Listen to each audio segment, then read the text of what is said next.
स्वर्गी स्वर्गी प्रभु स्वर्गी स्वर्गी अग्नि को भेज दे। स्वर्गी स्वर्गी प्रभु स्वर्गी अग्नि को भेज दे। स्वर्गी अग्नि हम पर बरसा दे प्रभु। स्वर्गी अग्नि हम पर बरसा दे प्रभु। अपने बल से मुझको भर दे, रूह पाक से मसा कर दे। अपने बल से मुझको भर दे, रूह पाक से मसा कर दे। स्वर्गी अग्नि हम पर बरसा दे प्रभु। स्वर्गी अग्नि हम पर बरसा दे प्रभु। हम पर बरसा दे प्रभु। हम पर बरसा दे प्रभु।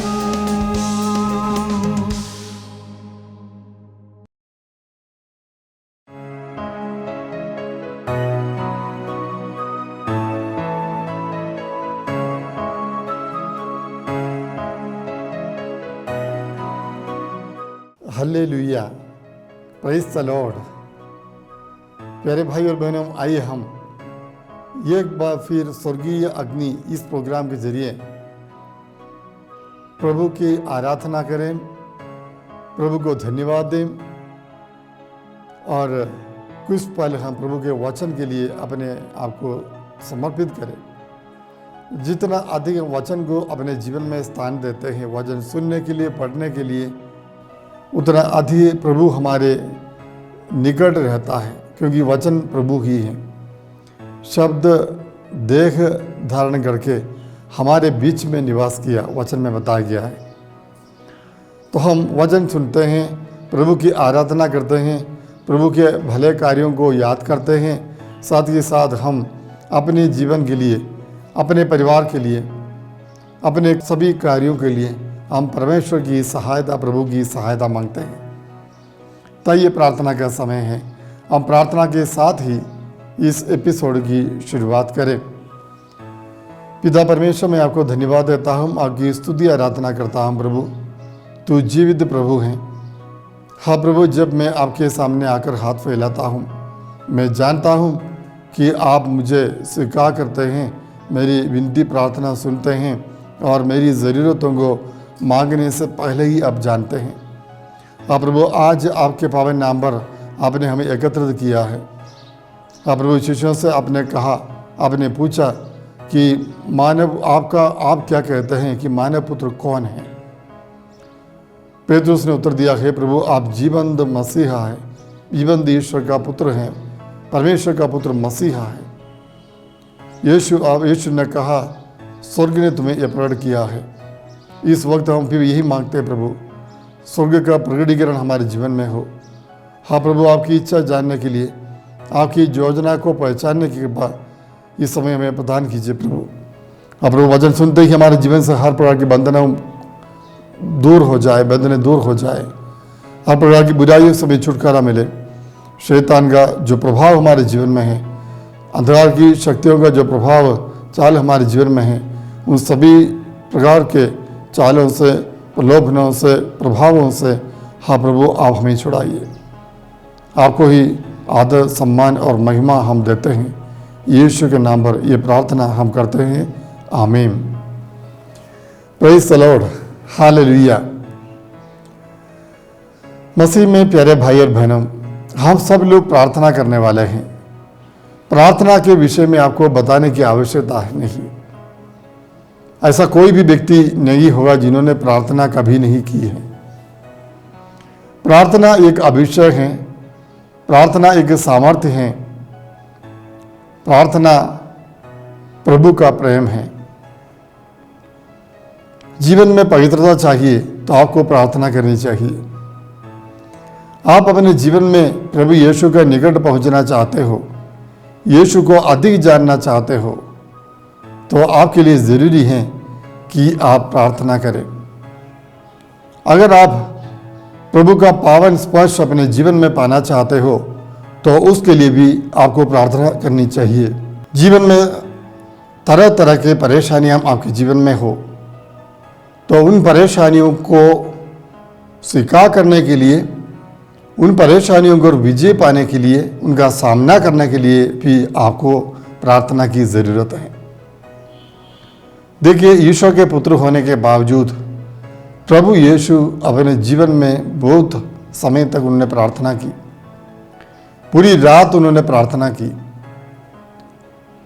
दिन में वो प्रभु के कार्य कर रहे थे, जिस कार्य के लिए वे भेजा गया था वो कार्य वो कर रहे थे, लेकिन रात को एकांत में जाकर, पहाड़ में जाकर, जनता से, भीड़ से अलग हटकर वे प्रार्थना कर रहे थे। तो प्रार्थना क्या है प्यारे भाई बहनों? प्रार्थना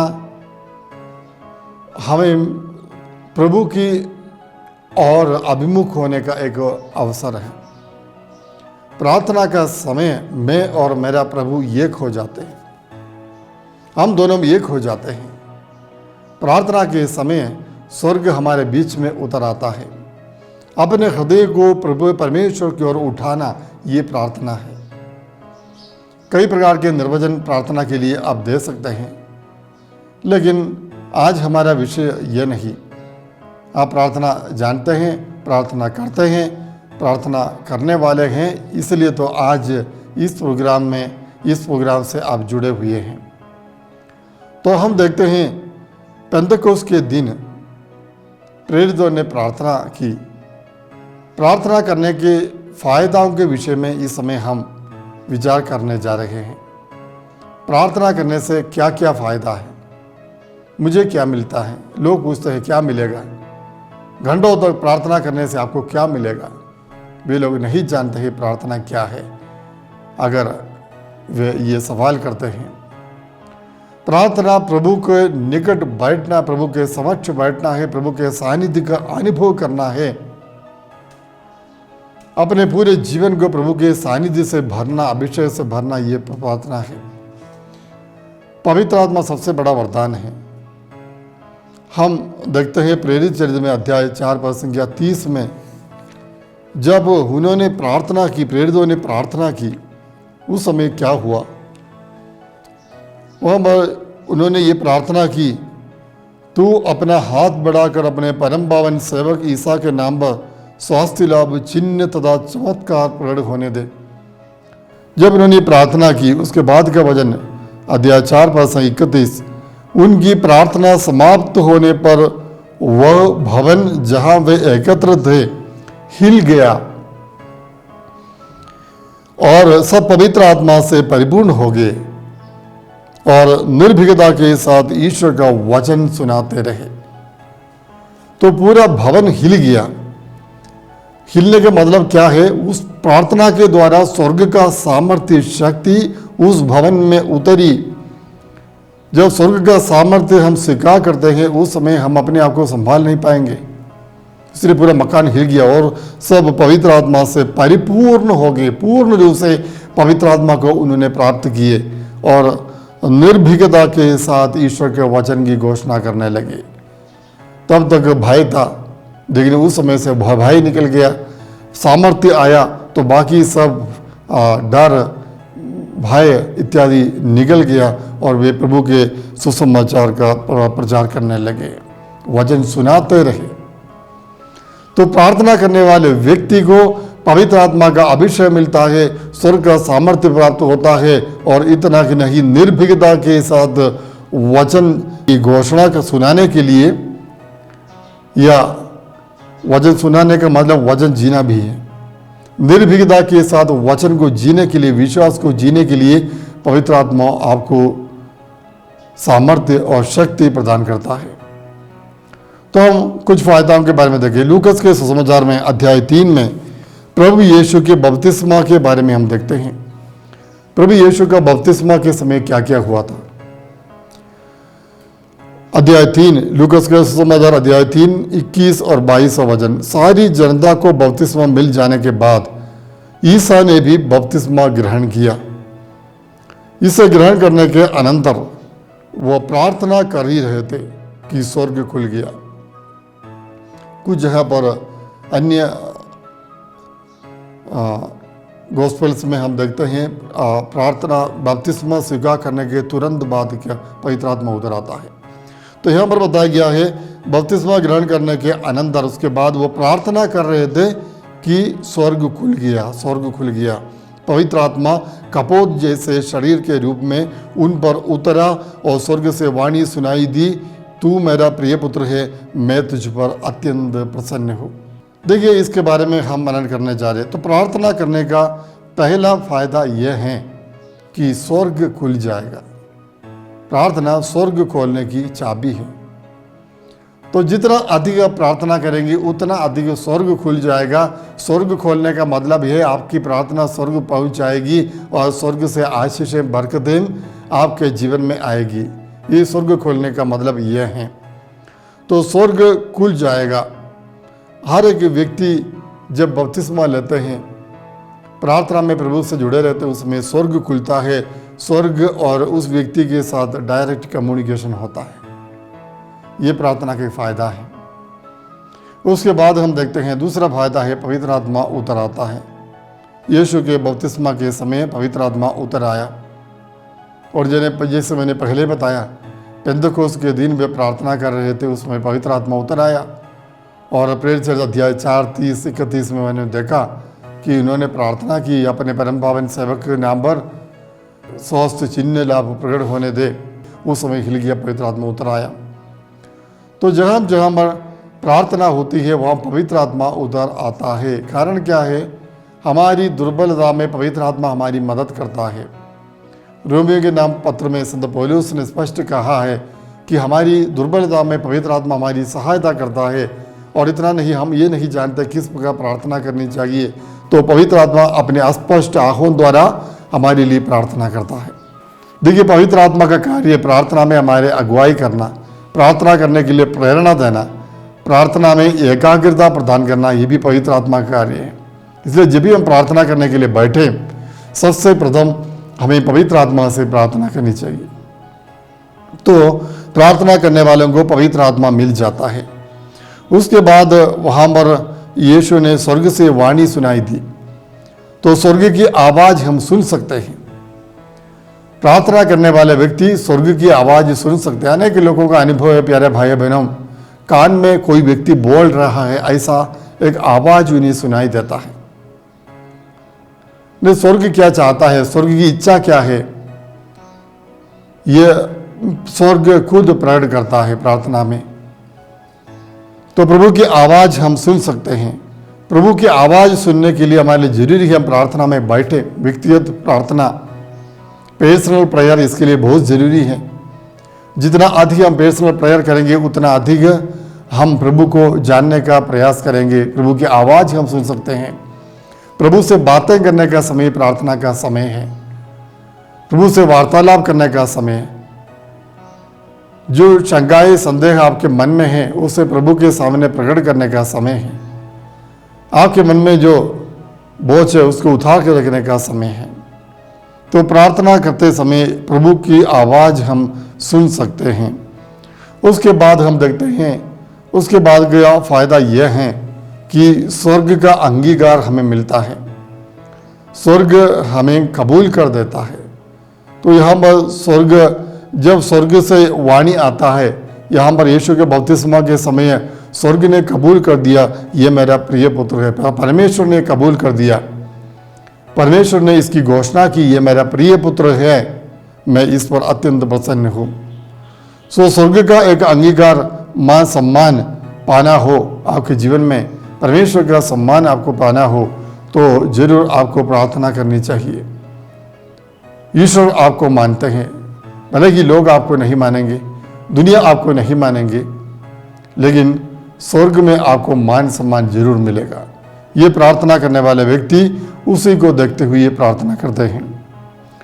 उसके बाद हम देखते हैं प्यारे भाई और बहनों, ईश्वर की महिमा का दर्शन होता है। ईश्वर की महिमा देखने के बाद प्रार्थना करने वाले व्यक्ति को मिलती है ईश्वर की महिमा देखना। तो हम प्रेरित चरित्र में एक घटना देखते हैं, स्तेफानस के बारे में वहाँ पर पढ़ते हैं अध्याय 7 में। स्तेफानस को जो पहला शहीद है प्रभु के लिए, उन्होंने अपना प्राण अर्पण कर दिया। स्तेफानस जो पहला शहीद है, उन्होंने क्या किया? उन्होंने पवित्र आत्मा से पूर्ण होकर स्वर्ग की ओर दृष्टि की और ईश्वर की महिमा तथा ईश्वर के दाहिने विराजमान ईसा को देखा। अध्याय 7 पद संख्या 55 में बताया गया है। तो स्तेफनुस नामक व्यक्ति को उस लोगों ने विश्वास के कारण पत्थरों से मार डाले। वो अपने घुटने टेकर उन्हें स्वर्ग की ओर देखा और उन्होंने ईश्वर की महिमा को देखी। ईश्वर की महिमा को देखा, इन्होंने ईश्वर की महिमा उन्होंने देखा। तो ईश्वर की महिमा उन्होंने देखी तो उसका मतलब क्या है प्यारे भाई बहनों? वो समय उन्होंने समझा, उनके मन में आया कि ईश्वर की महिमा के तुलना में ये पत्थर कुछ भी नहीं, ईश्वर की महिमा में तुलना में यह अत्याचार कुछ भी नहीं है। इसलिए संत पौलुस कहता है जो महिमा हमारे जीवन में प्रकट होने को है उसकी तुलना में आज का दुख भोग नगण्य है, हम कंपेयर नहीं कर सकते हैं। जो महिमा हमें प्रकट होने को है, जो स्वर्गीय महिमा में मिलने वाली है, उसकी तुलना में आज के दुख संकट कष्ट तकलीफ परेशानी हम नगण्य है। संत पौलुस अब रोमी के नाम अध्याय 8 में कहता है। तो स्वर्ग की महिमा देखने का एक मौका प्रार्थना करने वाले व्यक्ति को मिलता है। हालेलुया। उसके बाद हम देखते हैं कि स्तेफनुस ने प्रभु यीशु को देखा, पिता ईश्वर के दाहिने विराजमान प्रभु यीशु को देखा। यीशु को देखने के लिए आपको प्रार्थना करनी चाहिए। यीशु दिखाई देता है, प्रार्थना करने वाले व्यक्ति यीशु को देख पाते हैं। हालेलुया। हमें नग्न नेत्रों से नहीं, विश्वास के नेत्रों से यीशु को देख सकते हैं। अनेक लोगों ने कहा है कि मैंने यीशु को देखा परम प्रसाद की आराधना के समय। विशेषकर परम प्रसाद की आराधना जहाँ जहाँ पर होती है, होली साक्रमेंट की आराधना होती है, उस समय अनेक लोगों को प्रभु दिखाई देता है। कभी व्यक्तिगत प्रार्थना में मौन होकर आप प्रार्थना करते रहते हैं, उस समय भी इसी प्रकार प्रभु का दर्शन आपको मिलता है। तो प्रभु यीशु को देखने के लिए आपको होली लैंड जाने की आवश्यकता नहीं। आप जहाँ पर रहते हैं वहाँ पर बैठकर दूर देर हृदय से प्रार्थना कीजिए, आग्रह के साथ प्रार्थना कीजिए, प्रभु मुझे आपका दर्शन जब मैं आपको देखना चाहता हूँ, मैं आपको जानना चाहता हूँ, आपको देखना चाहता हूँ। प्रभु मेरे सामने अपने आप को प्रकट कीजिए। प्रभु जरूर प्रभु आपकी प्रार्थना सुनेगा। प्रभु से प्यार करो, प्रभु से प्यार करो। जितना अधिक आपके मन में यीशु के प्रति प्रेम है, प्यार है, उतना प्रभु अपने आप को आपके सामने प्रकट कर देगा। तो यीशु को देखने का एक कृपा हमें मिलता है। उसके बाद प्रार्थना करने वाले व्यक्तियों को स्वर्गदूतों का संरक्षण मिलता है, स्वर्गदूतों की सहायता मिलती है। ये बात हम देखते हैं लूकस के सुसमाचार अध्याय 22 में। गेत्सेमनी बाग में प्रभु यीशु प्रार्थना कर रहे थे। संत लूकस के सुसमाचार अध्याय 22 पद संख्या 43 में बताया गया है, तब उन्हें स्वर्ग का एक दूत दिखाई पड़ा जिसने उनको ढारस बांधाया। देखिए, उनको ढारस बांधाया। यीशु क्या करके प्रार्थना, पिता हो सके तो ये प्याला मुझसे हटा दीजिए। प्राण पीड़ा सहन करते हुए यीशु प्रार्थना करते हैं। कुछ ही पल दूसरे समय के बाद प्रभु यीशु की मृत्यु होने वाली है, सलीब पर चढ़ाए जाना है, दुख भोगना, ये सारी बातें प्रभु के मन में है। पसीना बहाते हुए प्रभु यीशु वहाँ पर प्रार्थना करते हैं। उस समय उस पीड़ा में, घोर पीड़ा उनके मन में हो रही है, उस समय स्वर्गदूत आकर उनके पास आकर उन्हें ढारस बांधा है। लिखा है वचन में। प्रार्थना करने वाले व्यक्ति को सहायता करने के लिए स्वर्गदूत जरूर उपस्थित होता है। स्वर्गदूत वो जरूर आपके पास आएगा प्रार्थना करने। 3 युवक दानियल के ग्रंथ में हम देखते हैं, 3 युवक जिनको आग की भट्टी में फेंके गए विश्वास के कारण, उन्होंने वहाँ पर प्रभु की स्तुति आराधना की। राजा ने देखा, जिन्होंने आदेश दिया था इन 3 युवकों को भट्टी में फेंकना चाहिए, आग में जला देना चाहिए, उस राजा ने देखा वहाँ पर 3 नहीं 4 लोग घूम रहे हैं।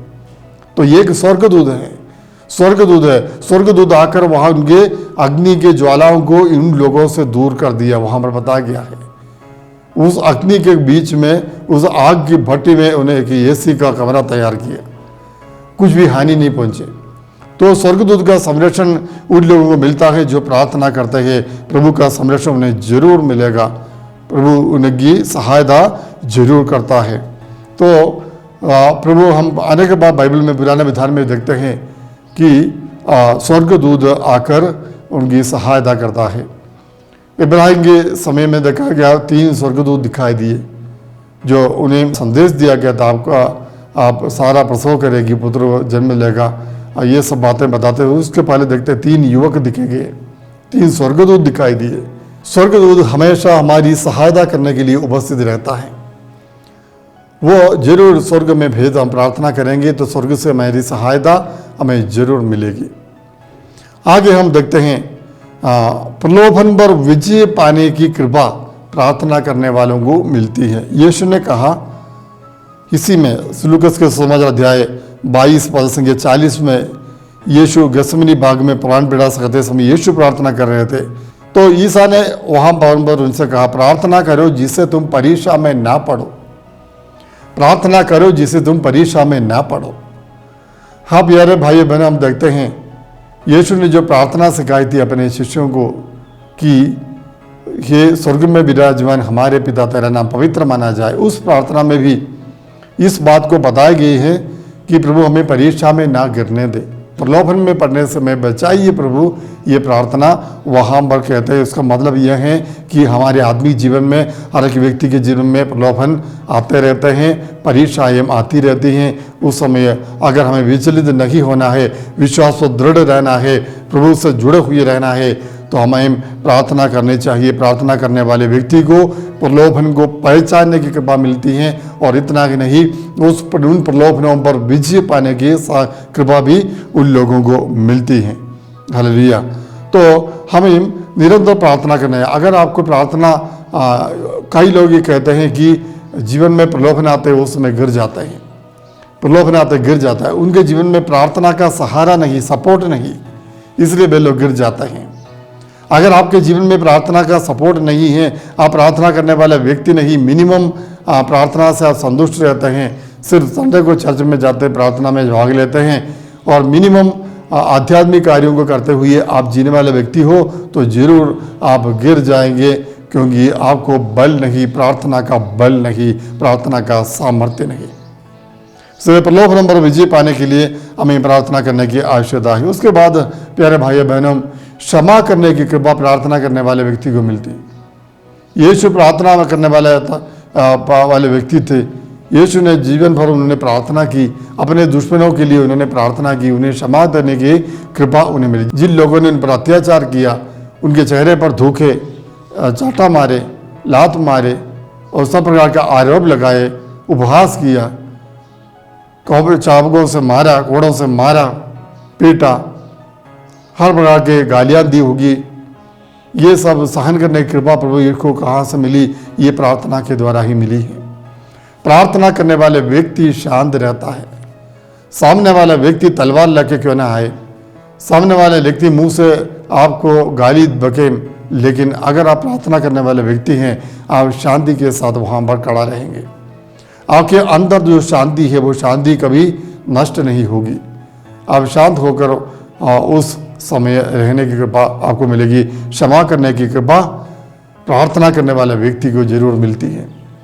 तो इसलिए अगर आप किसी को क्षमा नहीं दे पाते हैं, दूसरों को क्षमा नहीं दे पाते हैं, आप उनके लिए प्रार्थना कीजिए, प्रार्थना में समय बिताइए, आप ज़्यादा प्रार्थना कीजिए, आपको क्षमा करने की कृपा जरूर मिलेगी। उसके बाद हम देखते हैं कि प्रार्थना करने वाले व्यक्ति को चंगाई मिलती है।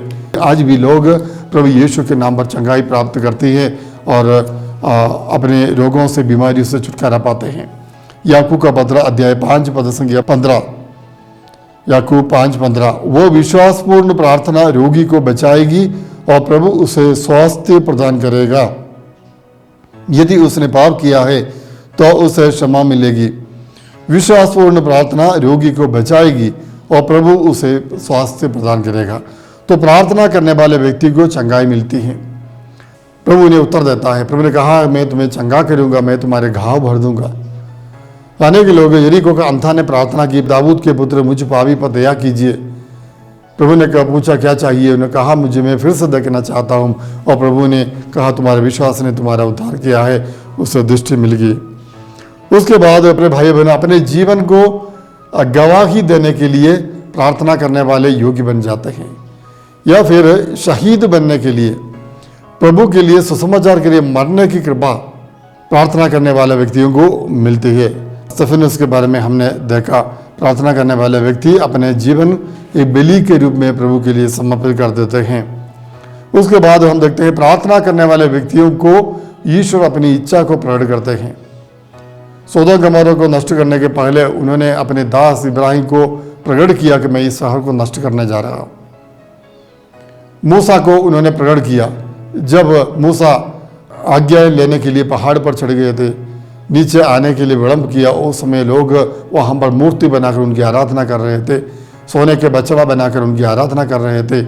उस समय देखिए प्रभु का क्रोध भड़क उठा और उन्होंने मूसा को प्रकट किया, मैं इनको नष्ट करने जा रहा हूँ, मैं इसका बदला लूँगा। वहाँ पर मूसा प्रार्थना करता है और प्रभु क्षमा कर देते हैं।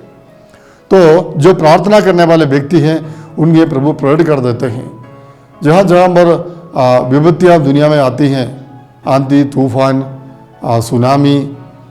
सुनामी जब आई थे उस समय भी कुछ लोग प्रार्थना करने वाले लोगों को इसकी सूचना प्रभु ने दी थी। पहले ही इन्हें के बारे में संदेश मिल गया था, ये बताया जा रहा है। तो प्रार्थना करने वाले व्यक्ति प्रभु का मन को, हृदय को जानने वाले व्यक्ति हैं। वो व्यक्ति को हमेशा प्रभु प्रकट कर देते हैं और ईश्वर की इच्छा क्या है वो प्रकट कर देते हैं। प्रेरित चरित्र अध्याय 16 में हम देखते पौलुस और सीलास प्रार्थना कर रहे थे। उस समय उनके सारे बेड़ियां ढीली पड़ी है, उनके बंधन खुल गए, वे आज़ाद हो गए, सब द्वारें खुल गए। तो जो बंद द्वारें खोलने की तरीका प्रार्थना है।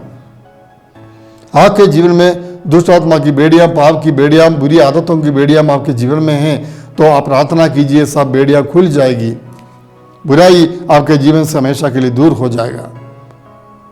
यीशु के रूपांतरीकरण के समय हम देखते हैं प्रार्थना करने के बाद उनका चेहरा चमक उठा।